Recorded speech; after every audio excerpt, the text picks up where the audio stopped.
Hello everybody, good evening. Hope this is working and that we are live, and I'm assuming that it is. Okay, so good evening everybody. My name is David Spinka and I am an adult anxiety therapist. I help people overcome their fears so that they can gain clarity, reclaim their calm, and gain more confidence so they can live the free, independent life they want to be living. So this evening we are going to be talking about social anxiety as a primary focus, and if we have time we'll discuss some phobias and fears and things at the end as well. So I want to start with a little bit of an introduction. What is social anxiety? At its core, it's really about a fear of judgment from other people. Now, a certain amount of that is definitely appropriate, right? If we didn't worry about any judgments from other people, we would just do whatever we want and wouldn't have great consequences. But the key here is the intensity of this fear of judgments from other people and how it affects your everyday life. And there are three primary areas where it can affect you personally. We're going to talk about behavior, what you do, or rather often what you don't do, which is avoiding, right? Avoiding important events, not speaking up for yourself at meetings or at social gatherings, making your world a lot smaller and not going out, and engaging in conversation with people or groups. So that's in terms of what you do. There's also a component in terms of what you think, constantly ruminating. Have you ever had an interaction where after talking with somebody, what was wrong with me? Why was I doing that? Why was I thinking that? Why was I talking that way? It takes up headspace. So there's the cognitive piece, the piece that's going on in your mind, what you're thinking, and you're ruminating and churning over again and again. And thirdly, there's a physical component to it. Panic, physical symptoms. What comes up for you during these socially anxious moments? I'll list a few symptoms that typically come up for people, and people will tell me if any of them they can relate to. So at a first glance, I'll talk about the most common ones, which are people feel dizzy, hot, heart pounding, usually some kind of a muscle tension somewhere in their head, their neck. Shoulders is also a really common one. Nausea in the stomach, that's also another really common one.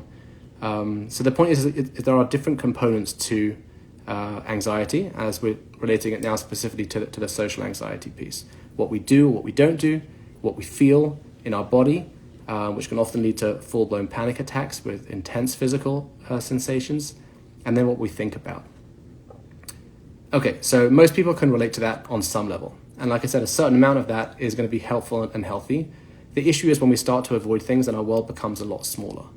And this could look like minor things, crossing the street when you're seeing somebody because you don't want to talk to them, not speaking up at meetings, avoiding social gatherings, dating, freezing up and not talking and being afraid of small talk. It could be anything. The point is that your world gets smaller and smaller as you start to avoid and worry about people's reactions. So I want to talk a little bit about the solutions and the focus on how to break free from some of these fears. So people typically will talk a lot about what we call cognitive distortions, how we are overthinking in our minds the importance of what people are really thinking about us. And that is definitely true. You know, we overestimate the likelihood of people judging us or even noticing our judgment, noticing our reactions. And we also underestimate our ability to cope even if they do. People also can't see our physical symptoms. They can't see the intensity of them. You know, I had a client who he was speaking to someone. He said he had a full-blown panic inside, and he said people must have noticed how overwhelmed and anxious I was. And he asked a friend afterwards who was watching. He said, "You looked a little nervous to me." And he was thinking, a little nervous? He said there was a volcano inside, and my heart was pounding. I was feeling hot and sweaty. My jaw was clenched. People can't see that. But I think most people, if you were talking to a friend or somebody you cared about, you would be able to reassure them and tell people, don't worry about it, people are not really judging you that much. You'd be a lot more compassionate, realistic, and accurate in terms of how you assess the situation. But for some reason, when it comes to ourselves, we don't feel that way. And any attempt to kind of convince ourselves that, you know, people are not really judging us or it's okay, often falls flat. So I want to talk about a bit different approach tonight. I want to talk about an approach that doesn't actually entail engaging with the thoughts and verifying if they're accurate or not accurate. I want to talk about how we can learn how to face them. Learning how to tolerate judgments from other people is an extremely important life skill. It is true. People are not judging you nearly as much as you think they are. And even if they are, the consequences of that are really not such a big deal. But what if they actually are? What if somebody is thinking, oh my gosh, what was this guy thinking? What is he doing? How do we learn how to live with that? Because tolerating judgments from other people is an extremely important life skill. So the short answer is awareness and exposure. As a colleague of mine once said, if you want to break up with anxiety, you have to go out on more dates. We have to learn how to face our fears. And like anything in life that is scary, the more that we learn how to face it, the more that we can overcome it. Now, we don't just want to throw ourselves into really intense, scary situations. We want to do everything gradually, slowly, in a calm, controlled manner. And we'll talk a little bit about what a hierarchy looks like. But the point is that we want to learn how to face these fears. And when we learn how to face them, we're going to get more confident to ride the wave of them. How long do we think panic lasts? How long does an intense emotion last for? So if you ask people, they'll say it lasts for hours. But the truth is, research shows the peak of an intense emotion only lasts between 1 to 3 minutes at the most. And the more intense it is, the shorter duration it is. In fact, sometimes it can just be a few seconds of intense panic. Now, what we do is, as the physical symptoms are coming up in our body, we're sweating, we're worrying about what people are thinking about, the wave of panic starts to rise. And as it's rising, we're like, oh no, this is not happening. And we do a couple of things. Either we run away and we avoid the whole situation and we escape and then we feel really bad, or we distract ourselves and we try to forget about it. And that obviously only, increases the cycle. If we did absolutely nothing, but mindfully just watched our symptoms and allowed ourselves to ride the wave of the panic would rise, peak, and it would come down all by itself without you doing anything, nothing. Even if you tried to do deep breathing or you did no deep breathing, you tried to relax or you didn't try to relax, whatever happens, if you let panic do its thing by itself, it will rise, peak, and come down without any intervention. We'll talk about how relaxation techniques can be helpful beforehand, sometimes maybe afterwards too, but not during. So the first step in any kind of social anxiety exposures is we want to start to increase our awareness of what's happening in our body when we feel panic, when we feel anxious, when we feel overwhelmed, when we're worried about judgments. Before we look at other people or what we're going to do or how we're going to improve, first just mindfully notice what is happening in my body. Personally, for me, when I'm stressed, the first thing that happens is my chest starts to get tight. Maybe my palms get a little bit sweaty sometimes. Just noticing that, even just noticing it can take some of that edge off. That can be really helpful. Okay, so that's the first step. The first step is awareness. The second step is facing those fears. Now, we want to do it gradually and in a controlled environment. If I told people who are petrified about giving a talk in public, go speak at an event, they probably wouldn't do it. But even if they did, they would have such intense panic that when it was over, they would just run away and never do it ever again. So we want to start really, really slowly. In fact, when I do this with clients, any kind of social anxiety, we'll do all kinds of interesting experiments for exposures.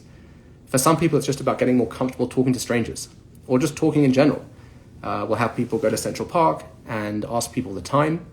Then I'll graduate to having people ask the time while they're wearing a watch and seeing if they can tolerate those judgments from people.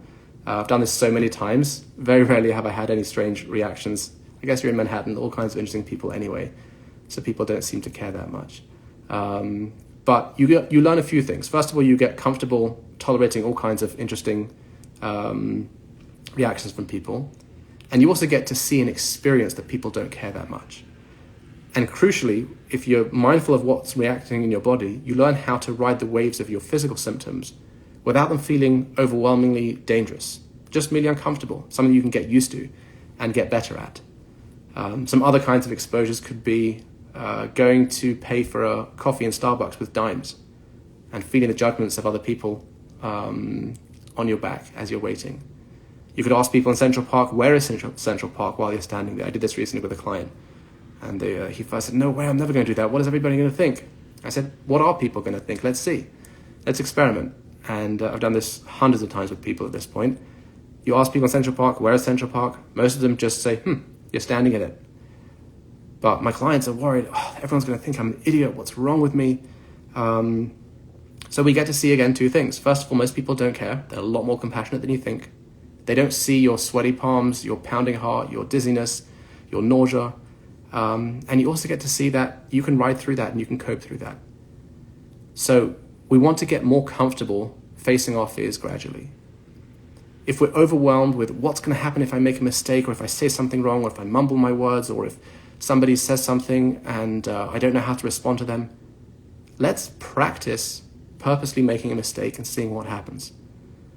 Now, this is not a lifelong goal, right? We want to obviously have appropriate social cues and interactions. But if we find ourselves on one extreme of a character or any kind of emotional spectrum, it can be really helpful to go to the other extreme to come back to the middle. So I'll have clients send an email with a spelling mistake. Or some people have a very hard time even asking a question in a meeting. So I'll have them start with just raising their hand and then even putting it down, noticing what comes up in their body, riding that wave. And I'll have them do these things consistently, because like with any exposures, you have to do them consistently. If you just do something once or twice, it won't help.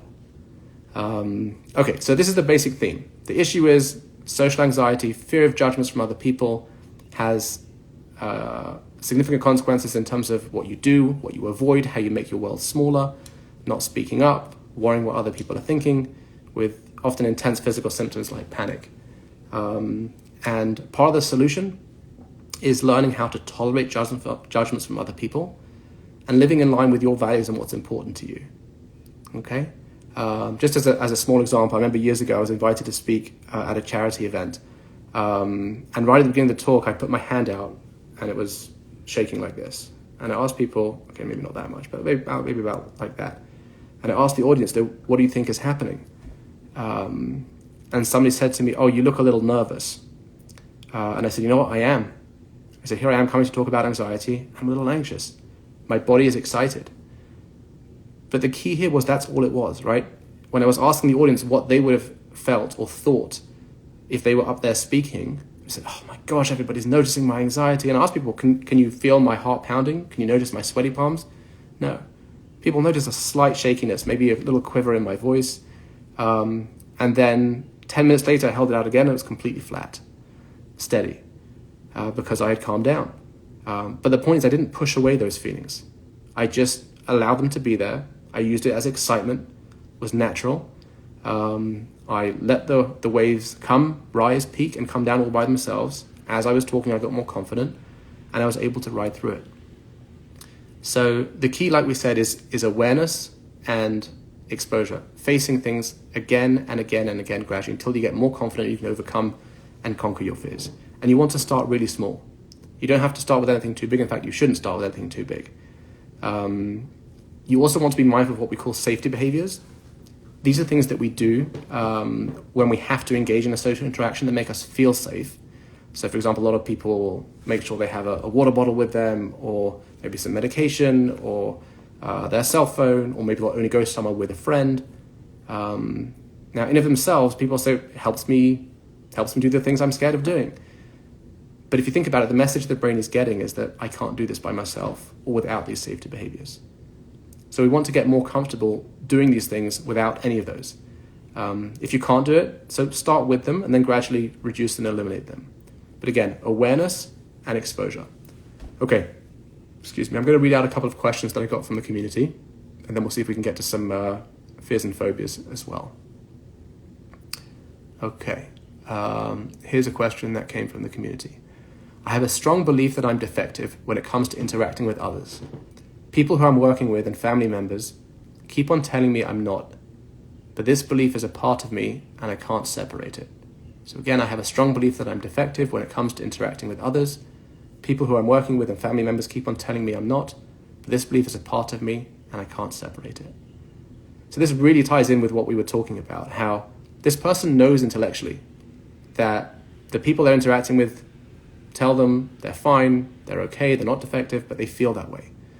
So while it can be helpful and deeply healing to go back into the past and to look at the source of this, and it can be helpful to do, it's not necessary in the moment to create positive change. Of course, it can be, like I said, helpful and deeply healing to go back into the past to understand the roots of it and where it came from. But to improve your life today, we don't have to do that. So in this situation, rather than trying to write out their beliefs and see how likely they are, if it's really true, if it's not true, I want to ask this person, what are you doing in your life or not doing because of these beliefs? What kind of things are you avoiding? How is your life smaller because of it? And I want people to take a look and think about what is important to me. What do I want to be doing? And those can form the basis for what we call the exposure therapy that would need to be done. There'll be different components, of course, and if this person was my client, I would sit them down and we would explore it a little bit further. And we would spend some time, of course, understanding where this comes from and looking at different flexible thinking techniques. But the primary focus would be learning how to tolerate, even if it's true. Even if I do feel there's a part of me that's defective. Again, not all of me, but perhaps a part of me. Maybe people are thinking or judging me. But the greatest thing that's going to have the most significant impact is going to be what I do or what I don't do. If because of these beliefs I'm avoiding social events, I'm avoiding things that are important to me, that's going to perpetuate this fear. What we need to do is learn how to face those things. So if this person is feeling that they're defective when they're talking with other people and they're worried that, oh my gosh, what are they thinking, that I'm stumbling on my words, let's purposely stumble and see what happens.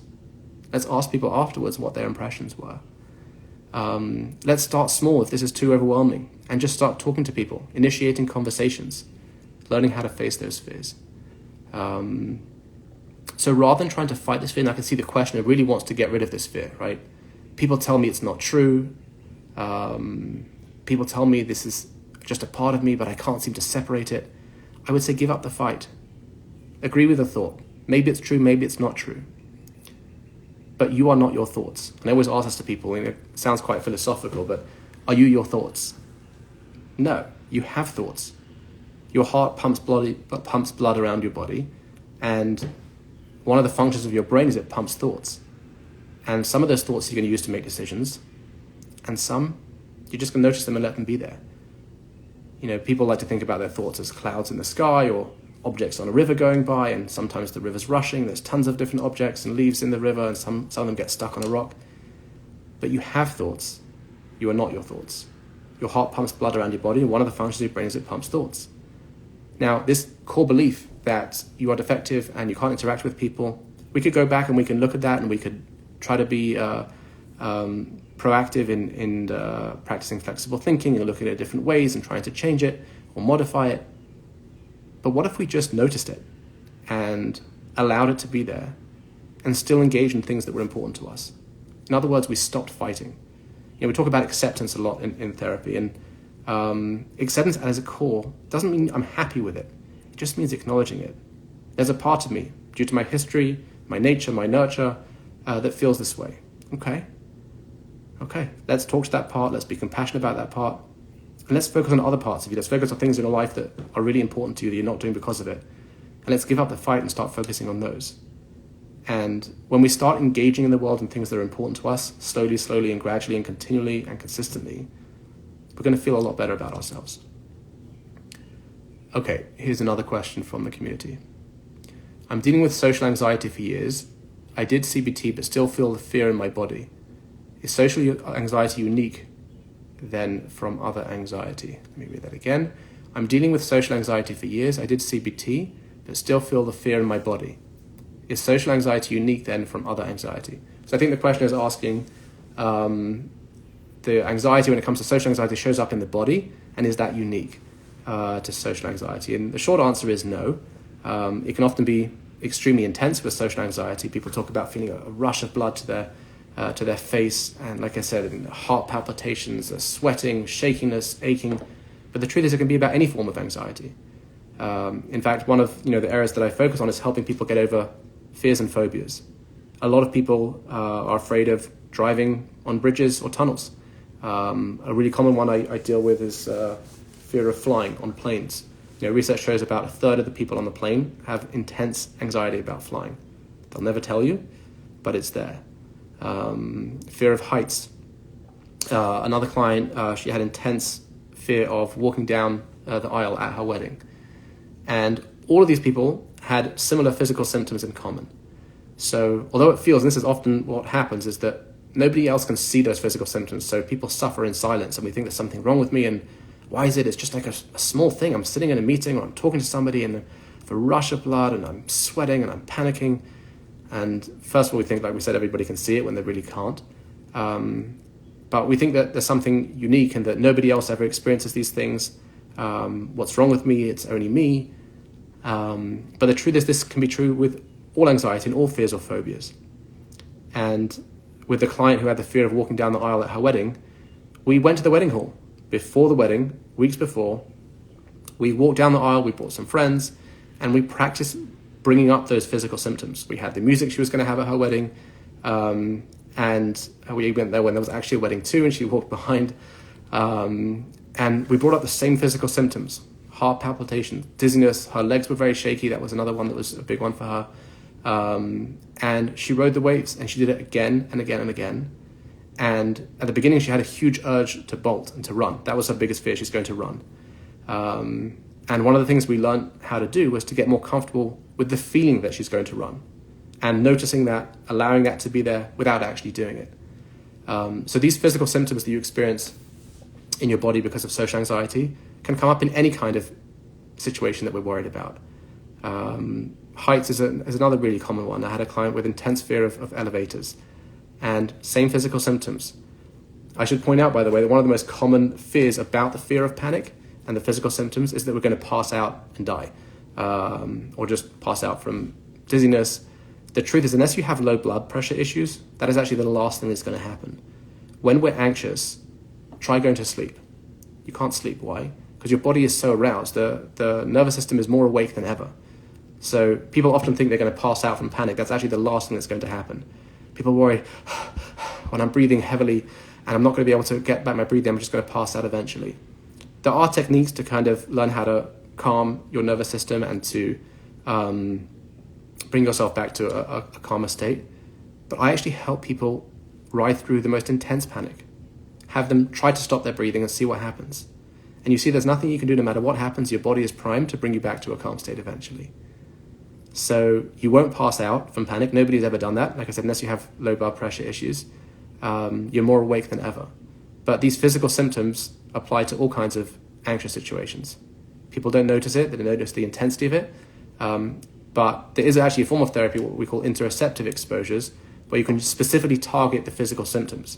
If your primary fear is what's coming up in your body, you can actually try to practice mimicking those. For some people, that means exercising or wearing something hot, wearing a thick sweater so they can practice getting hot, or spinning in a chair and feeling the dizziness, or breathing through a straw, a small straw to mimic those symptoms. There's lots of things that we can do. But okay, oh my gosh, the time is 8:23. Okay, I'm going to be wrapping up soon. But again, just to recap over here, we focused tonight primarily on social anxiety, the fear of judgment from other people. And we identify that there's different components to it. There's what you do in terms of the avoidance, how you make your world small, you don't speak up. In terms of what you think, worrying about other people's judgments. And in terms of what you feel physically in your body, the nausea, the shaky, the heart rate, the muscle tension. And we spoke about an approach of what we call exposure therapy, learning how to face those fears. Rather than trying to argue or disagree or fight with the thoughts or the thinking, we spoke about the importance of learning how to tolerate judgments from other people. Not so that we can not care what other people think, but that we can start to live according to our values and what's important to us. We spoke about the importance of taking things slowly, one step at a time, picking an area, learning how to purposely make mistakes, send an email to somebody with a mistake in it, speak up at a meeting, maybe stumble on your words purposely, ask somebody something in public that isn't true, just to see and get practice what happens. See people's reactions, see if they really do judge you as much as you think they do. And if they do, see how long that feeling lasts. See how you can cope with that. And there's such an intense feeling of freedom and empowerment and independence when you can learn how to tolerate judgments from other people. Again, that can be a healthy thing in moderation, but if we're on one extreme where we avoid and we fear it intensely, we need to go to the other extreme to come back to that middle. So let's have some compassion. Let's have compassion and realize that this is going to be a bit of a journey, but much quicker than you think. I've had clients that have got over specific phobias and fears in 2 days. I took a client to Washington, D.C. and back on a plane, and he was good. He can fly anywhere now. Every situation obviously needs to be assessed individually, but I want people to know that it is possible. People always tell me, I've been dealing with this stuff for years. How can I ever get over this? And within a very short period of time, typically 12 to 15 weeks. For some people, if they're motivated, it can be shorter. Some people it takes a little longer. But you don't have to suffer this much. It does not have to be this hard. With small, practical, warm support, you can definitely improve the quality of your life and gain some of that freedom and independence back. Okay, look forward to hearing from you and perhaps speaking a little bit more in the future. As an aside, when I first started talking, the first 2 or 3 minutes, see if you can notice I was a little nervous. First time doing a Instagram live. But I didn't fight those feelings. I noticed the tightness in my chest, my breathing. Perhaps I was speaking a little bit rushed tonight. Again, I'm not really sure how this kind of venue works, so I'll probably watch it back and think that I need to slow down a little bit. Great. Okay, what are people thinking? Great. Let's let them think. But this is important to me in terms of service, in terms of the community, in terms of helping people. So I do it. And just like with public speaking or with writing or with talking to people, the more that you do it, the better you'll get at it. So rather than trying to fight those fears or say, no, people are not thinking this or they are thinking that, let's let people think whatever they want. And let's have the freedom and the power and the independence to kind of live our life according to our values as best as we can. Okay, take care, everybody. Now, how do I stop this?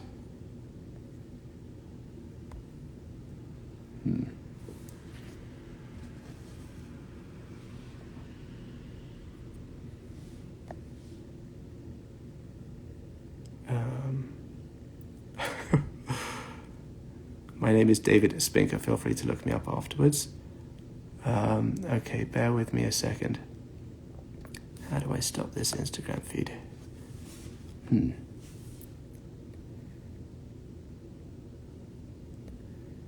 Nope. Okay. Anyone could help me how to stop this? What do I press over here? There's an X in the corner. Perfect. Thank you very much. There we go. Have a good night, everybody. Take care.